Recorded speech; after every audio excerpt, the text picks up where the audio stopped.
Buenos días desde París. París. Hoy tenemos un vídeo impresionante. Conocimos en un cóctel conocimos el otro día a Alex Basel, que muchos diréis, ¿quién es Alex Basel? Pues vamos a conocerlo ahora mismo. Os dejamos aquí el Instagram. Os dejamos ahí el Instagram porque se trata ni más ni menos del tío que está actualmente entrenando en la NBA a jugadores como Trae, Boom. Kyrie Irving, Bam. Carmelo Anthony, Bim.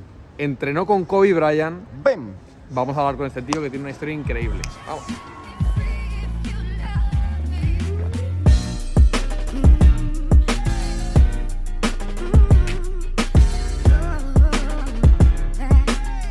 What's up, my friends? Here we are with another fresh video in English.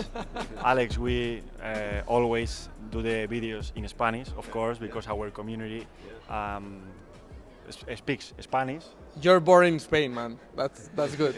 Today we are speaking English because we have a very special guest. Alex, thank you for being here with us. Of course, I appreciate you guys having me. It's you are going to love the story of this man, because now I give you the headline. Is the man who is coaching players like Trae Young, Kyrie Irving, Carmelo Anthony. So We just met him, so please just introduce yourself. Yeah, my name's Alex Basel. I am more known as an NBA, WNBA trainer. Also, I'm launching a media company with Carmelo Anthony to serve athletes across every sport. Obviously, we're starting a lot within basketball, but we're going throughout all sports. So that's just a little rundown. sounds good. Sounds good. We met him yesterday and we were like, what? He's actually training Trae Young, Kyrie Irving. We gotta get an interview with this guy. So please, just let's go to the beginning. Sure. How do you start in the NBA world? So I actually played in college in the United States, and then I played professionally in Germany for a year. Okay. And I started kind of training locally in St. Louis, Missouri. Like that's where Bradley Beal and Jason Tatum are from. So I've known Brad actually since Brad was in like 7th grade. Okay. And it's a really rich basketball community of St. Louis, and I built a good name for myself in the area, so I started training a lot of local players, like young, from 5th grade all the way up through college when I was overseas, and it turned into a business for me. And then from there I was like, well, I want to see if I can train the top players in the world. So it was one of those things where it took me a couple years before I got in the door. Basically begged Doug McDermott was my first client. He was a rookie with Chicago Bulls at the time. Okay. Kind of just begged him to let me work him out for a weekend. It took a year and a half before he's like, all right, fine, come up to Chicago, work me out. Let's see how we take it from there. And from there, we built a great relationship. And, from that, Bobby Portis was on his team at the time, and he began reaching out to me, wanted me to train him. So it just kind of was a domino effect of you just got to get your foot in the door, and then if you're good enough, you can stick, and if not, you won't. And I just wanted to give myself the opportunity to see if I could kind of make it at that level. You got it. Then Doug McDermott, Bobby Portis, and then what happens? How do you meet Trae Young? Doug got traded to the Thunder, and this was probably year 3, year 4. I can't remember what it was. Trae was a senior in high school. I was going down to visit Doug just to work him out in OKC.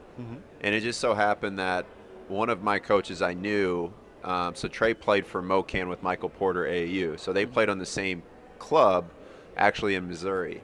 So I had known his club coaches, and he's like, hey, there's this kid who's really good, and I think you should train him. He's looking for a trainer. And I'm like, all right, that's fine. And I had no idea. I didn't follow high school basketball. I'm like, I have no idea who this kid is. Walks in the gym, 6'1", 150 pounds, and I was like, "Is this the kid that they're talking about?"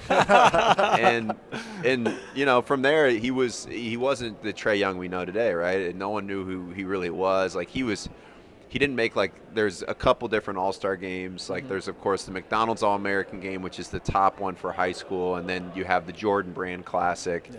He didn't make the Jordan one, so he was kind of like the fringe All-American in high school, right? It wasn't like he was a top 5 kid and I just didn't know about him. But from that, we became very tight. So I've been working with him since he's been a senior in high school and saw his rise through college. Worked with him during his pre-draft process when he got drafted 5th overall. So, and obviously I'm still with him to this day.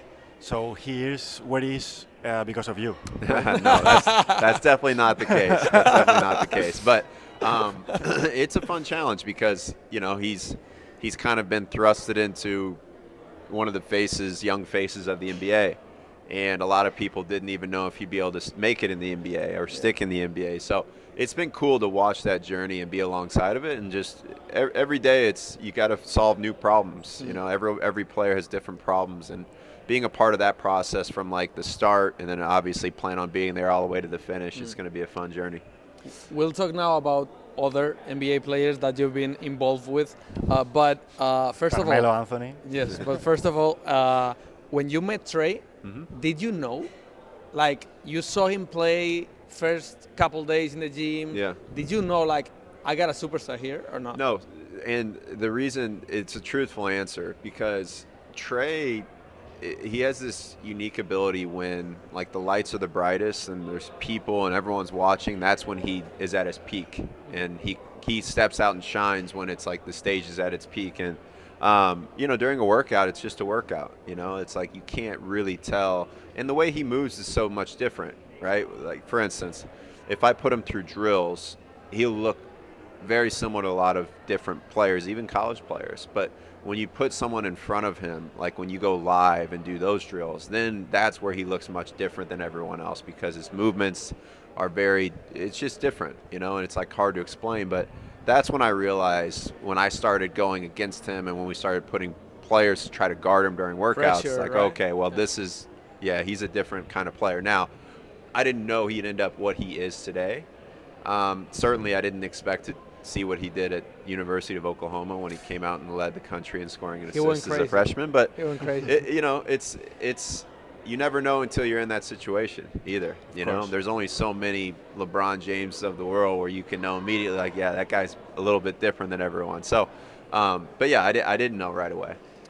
Let's talk about what you do with the players in the practice, Yeah. because maybe our community is saying, but what are you doing with the Yeah. players? Because I think there are different kind of practice. I mean, maybe there are some coaches that are on defense or Yep. on shooting. Yep.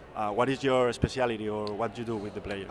So I don't know if I have a specialty, because like I've heard of shooting coaches, for instance, but in my opinion, shooting is the most valuable skill set you can have. If you can shoot the ball, or you can't shoot the ball, you're probably not going to be able to play in the NBA or play for very long, right? So my job is I have to make sure I know how to teach it at a high level, and everyone shoots differently, right? In the history of basketball, I've never seen anyone with the exact same shot. There's similarities you can find, but even look at the best shooters in the world, from Steph to Clay to Kyrie, they all shoot differently, Yeah. right? So I think it's being able to identify, and for me, a lot of it is the mental approach of athletes and making sure they're in the right spot, confidence-wise, to perform at their peak, right? So when I assess what the issues are, what we want to do going in the off season, what I like to do is start from the bottom and build our way up. And by the time October hits, where the first game happens, September when training camp happens, I need their confidence at their peak. I don't need their confidence super high in June. I need us to build, and from there we want to get to a certain level. So now you're training in New York. You're based in New York, right? I mean, that was when Trae went to Atlanta. Yeah. Did you go with him, or did you just go to New York? No, so I always have a home base, right? So I don't follow my players around. Obviously, Carmelo's in New York, Kyrie's in New York, but if I need to, I'll go and travel to them, right? So even when you go to travel to your players, it's maybe 3 or 4 days you're in and you're out, because I mean the seasons, there's back-to-backs. They may play 4 times in a week, Crazy, right? So yeah. you have to find little pockets of time where you can go and help. A lot of it is honestly done remotely through film breakdowns, right? So looking Okay. at film, breaking it down, conversing with them. The on-court, like in-person training is much less during the season. Obviously, then summer summertime we'll workouts, all yeah. go to like LA as kind of our home hub for the off season. But during the season, you do some training? Yeah, a little bit. Yeah? Yeah. How do the teams get involved in that? I mean, the teams are okay with you training their players? How does that work? Well, I think it's, you have to show a sign of respect to the teams and not come in and try to go against what they're trying to tell the player. And really, our missions are aligned. The teams and myself want the player to perform at their highest level. Obviously. And I think there's a certain level of, when a player has confidence in their personal trainer, there's an understanding within the team that ultimately we're just trying to get the same thing out of the player, which is just performing. Mm-hmm. So but it also, you have to work your way into it. Like when I was younger and wasn't established, it wasn't as easy for me to go into a facility and train anybody, you know. And obviously, it's easier if you go in with someone like Trae, who's the face of the Hawks. They're going to be a little bit more lenient. Opens doors, right? Yeah, it's easier, right? And that's just the easier. truth, you know. So it's like if I'm training the 11th man on the team, it's a little tougher for me to navigate that situation. Yeah. Yeah. So what would you say is the difference between a Trae Young workout and a Kyrie workout? What's the difference? How are they different? Well, it's interesting because I actually take a lot of strengths from both and try to help implement within each other. And by what I mean by that is like Kyrie is a master at mid-range, and it's something that I try to steal stuff that he does and give it to Trae. And then vice versa, right? There's Kyrie's okay with that, right? Yeah, I mean, at the end of the day, it's like we all come from the same like tree, right? And even like you know, Kyrie and Trae will work out together sometimes, right? So I think it's like there's a bond there that goes beyond just the competition, right? And as we know, like it's so much about a team where it's not a one-on-one thing anyways, you know. Even if Trae and Kyrie play, they're both going to probably hit their numbers, and it doesn't matter. So but yeah, I think it's the difference is really just keeping their strengths to strength, right? So for instance, Trae's going to shoot a lot more threes, he's going to shoot a lot deeper, and he's going to work on a lot more floaters, whereas Kyrie is going to work a lot more mid-range, finishing at the rim, right? Stuff like that. So where it's all based off the same concept. Both come off a lot of ball screens, but the end product is a little bit different in that sense. That's cool. What can you tell us about Carmelo? Is he okay, first of all? Is he good? Yeah, no, he's great. He's working out. I mean, aside from this week with me, he's been working out, 4 times a week, 5 times a week, staying in shape. Okay. He's trying to make one last push. He's waiting for the call. Yeah, I mean, he's gotten calls. It's just like it's got to be the right situation too at this stage in his career. Of course, yeah. So I think it's interesting. When I started working with Carmelo, I actually got a call from his team, and I had never met him in my life. And it was when he just got cut from the Rockets. So I actually started working with him full time when he was released the first time to help him get back into the NBA. So I was a part of that process, which was awesome. So, but in terms of like, he's doing great. He looks awesome. I mean, he's still to this day, he's probably the best shot maker I've ever been around. In practice, that's including Kyrie, that's including Trae. He makes more shots than anyone I've ever seen. And as we know, like shot making is something valuable in the league. So I hope he gets picked up soon. So we'll see, but he's like my idol. Yeah. Like I got posters in the bedroom. Not posters, but I got into the NBA like with Melo and LeBron, but I was a Melo guy. Yeah. So I was an Iverson guy. Yeah. Iverson, okay. Yeah. I respect that. Yeah. But yeah, I mean, Melo's one of the all-time greats. So even for me, like I've been able to steal a lot just from his mentality and approach, because it's an old school approach, right? And there's a lot to learn from people like that. He's been great, even with a lot of my younger players. My wife plays in the WNBA, and of course, he's taught her a lot. So it's so valuable to have someone like that I've looked up to as well. Because he's a little bit older than I am, right? So I stepped in a situation I hadn't been before, where I was always training guys younger than me, and it was the first time I was actually training someone older than me. But he just wanted to learn and get better. And I think for us, we've always had a very easy, transparent relationship, which has allowed each other to grow. Hopefully next time we're in New York. Of course. You're always welcome. Course. Yeah, hopefully. You're always welcome. Hopefully. You said you played basketball professionally, right? Can we have an NBA comparison for you? Luka Doncic. Yeah, very similar to Luka and LeBron. It's a mix. Which of Luka and LeBron? No, we're talking about that. Which position? I was point guard. Point guard. Okay. Yeah, so I was. So my numbers, I averaged like 15 and 7. So You have to do I that, was yeah. probably That's a good. very formidable, comparing it, a very good backup, right? Like, Okay. I'll say like Fred VanVleet when the championship team with Toronto, he's Okay. backing up Lowry. That was kind of like my. That's a good comp. Yeah, It's yeah. a good comp. I like it. It's a good Yeah. comp. Great player, though. So we also know that you actually worked out with Kobe. Mhm. So can you tell us a little bit about that? Yeah, so- When did it started?